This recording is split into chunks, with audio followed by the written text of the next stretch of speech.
public hearings have started at the International Court of Justice in The Hague to examine Israel's obligations in connection with humanitarian crises or humanitarian problems in the occupied Palestinian territories.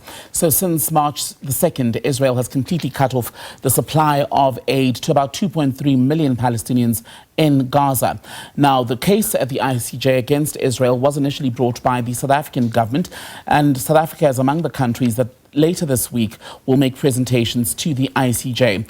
Let's get you an update now. Bring in SABC News correspondent William Denselow live for us in Brussels this evening. William, good to see you. Let's start with who was actually on the first day able to present arguments to the ICJ and what those arguments contained. Well, closing proceedings this afternoon in The Hague at the UN's top court, the ICJ.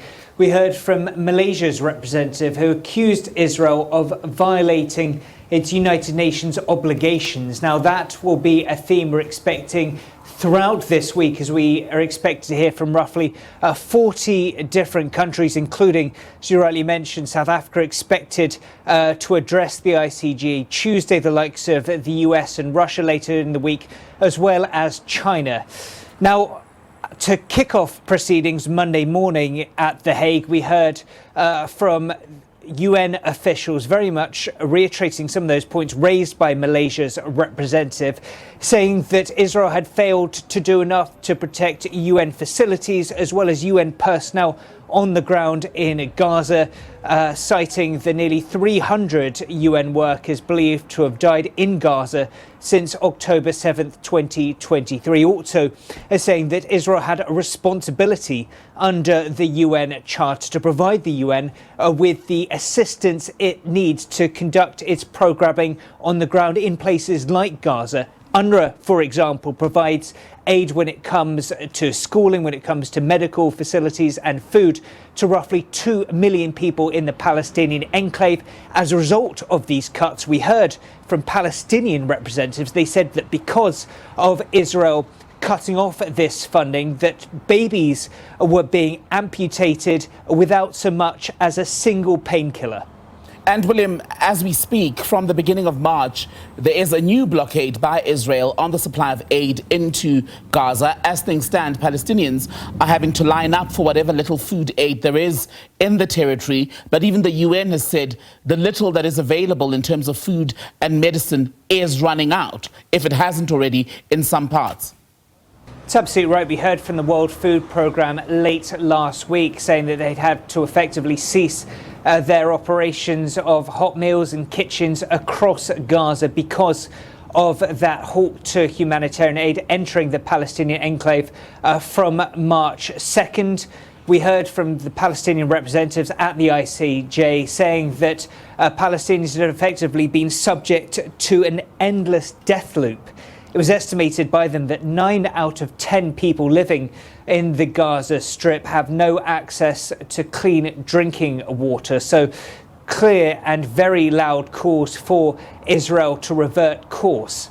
Now, as mentioned, we are expecting to hear from roughly 40 nations or so during the week, but one of those countries isn't going to be Israel. They instead are providing written testimony to the UN top court. Now, they argue that because UNRWA operates in Israel, that is sovereign territory, so they're allowed to decide who they provide assistance to. They also accuse UNRWA of bias and even being infiltrated by Hamas.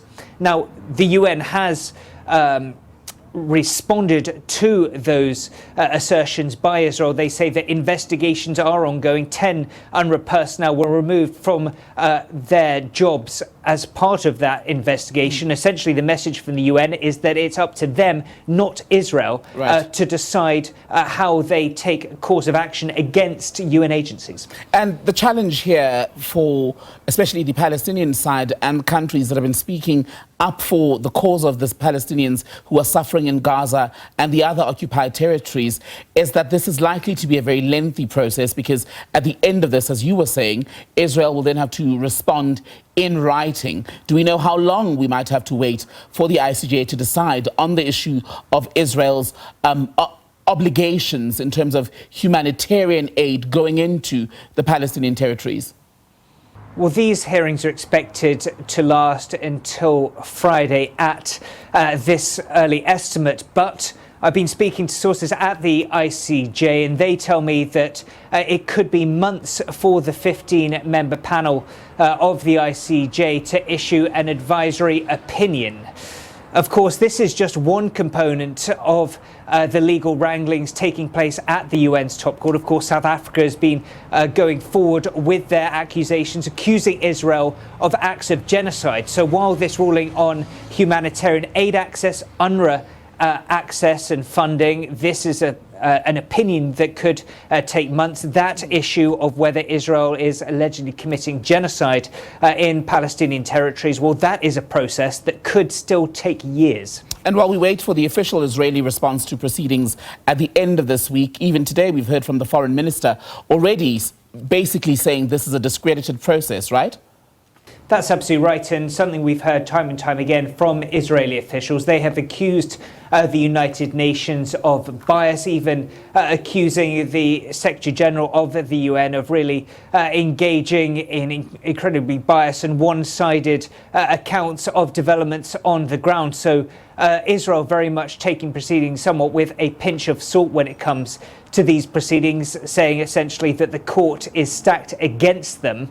Perhaps signified by the fact that they're not providing a direct oral response, not even providing their own representatives to come to the court. Instead, as you rightly mentioned, providing this written retort. Again, the Israeli position very clear. They believe that the UN is biased against them. They say that Hamas has infiltrated UNRWA and that they are justified in their decisions to block humanitarian aid and their support for UNRWA. But the UN is very much urging Israeli officials to revert course and allow more urgently needed humanitarian assistance into the Gaza enclave. And just briefly, William, it's also worth reminding everyone that the challenge that's been present with the ICJ is that its rulings are non-binding. That means countries where it's ruled against them can decide whether they want to comply or not. That's absolutely right, and I think an interesting point during this week's hearings will be we're expecting to hear from representatives of Hungary. Now, they are privy to the Rome Statute of the International Criminal Court. Despite that, they have allowed Israel's Prime Minister Benjamin Netanyahu to travel to Hungary, despite the ICC request for an arrest warrant against him. And under the Rome Statute, any countries that are privy to it, including Hungary, they should, in principle, be obligated to an arrest such an individual. That, of course, did not happen. So again, that just shows the difficulty that the United Nations has when it comes to how to enforce these decisions. But of course, there is a huge amount of public waiting, moral obligations that comes with such a potential ruling from the ICC or indeed the International Court of Justice, even though it might not have the teeth, as you rightly point out. William Denselow, thank you very much for that. William is reporting on the first day of hearings at the International Court of Justice regarding Israel's humanitarian obligations to the people, the Palestinians in the occupied territory, including Gaza in the main.